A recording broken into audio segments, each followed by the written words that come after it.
Italya at ibang pangbansa sa Europa.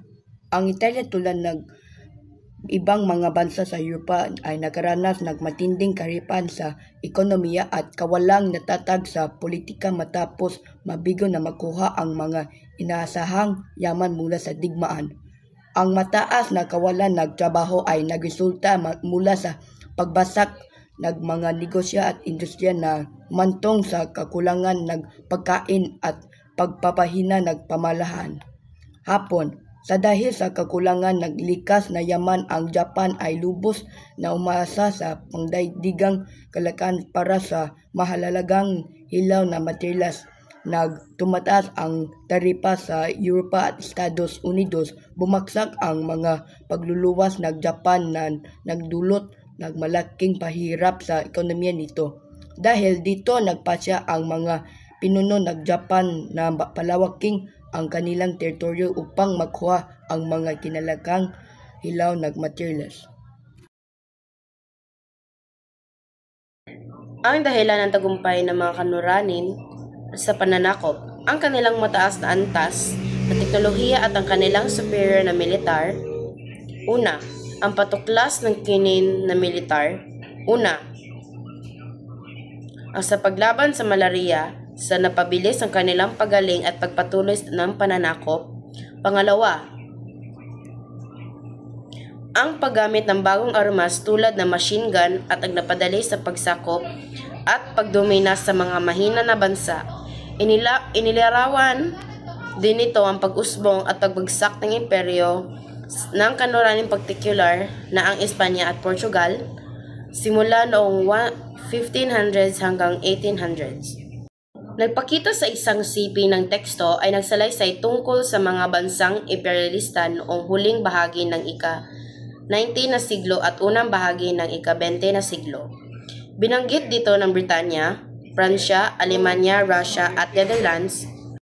Britanya, sinapit ng mga Britanya ang matinding kahirapan dulot ng unang digmaang pandaigdig. Sa kabila ang malawak nitong kolonya ng imperyo, nasira ang kalakalan, mga barko at sumabog ang kahulugan sa mga kolonya. Nagresulta ang mga paghahati sa Ireland noong 1921, ang Hilagang Ireland o Ulster at ang Irish Free State. Iniwan ang Hilagang Ireland sa ilalim ng Britanya at patuloy na panawagan para sa pagkakaisa. Britanya, sinapit ng mga Britanya ang matinding kahirapan dulot ng unang digmaang pandaigdig. Sa kabila ang malawak nitong kolonya ng imperyo, nasira ang kalakalan, mga barko at sumabog. Ang teksto ng apat na uri sa imperialismo ay kolonyal, ekonomiko, politikal at sosyo-kultural. Inirawan nito kung paano kinokontrol ng mga imperialistang bansa ang ekonomiya, politika at kultura ng mga bansang sinakop nila.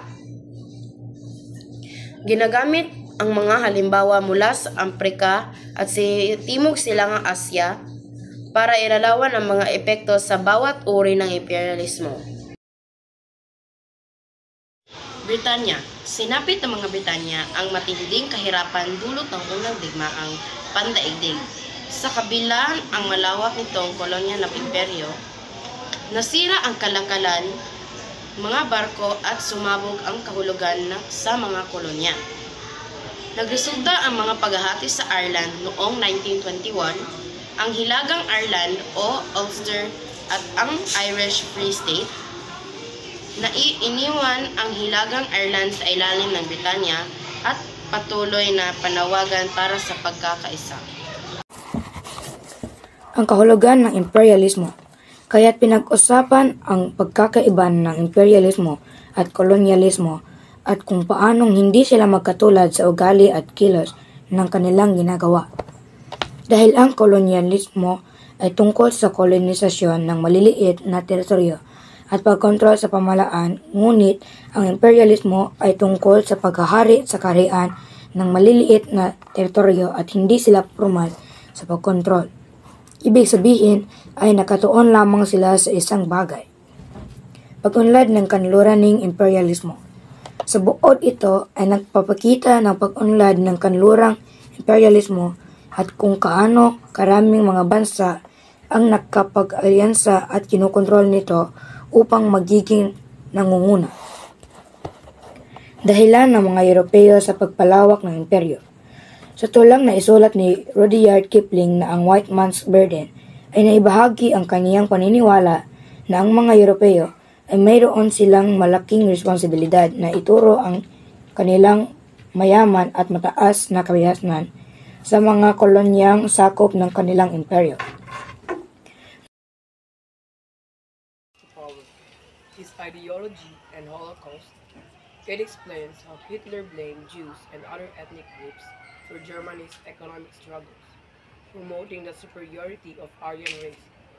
Through propaganda and political maneuvering, he gained support, became councillor in 1933, and turned Germany into dictatorship, suppressing opposition. The Holocaust section details systematic genocide of Jews, whom Hitler saw as inferior. Millions were sent to concentration camps, where many were executed, especially Auschwitz, Poland. This was part of Hitler's final solution, to exterminate Jews in Europe.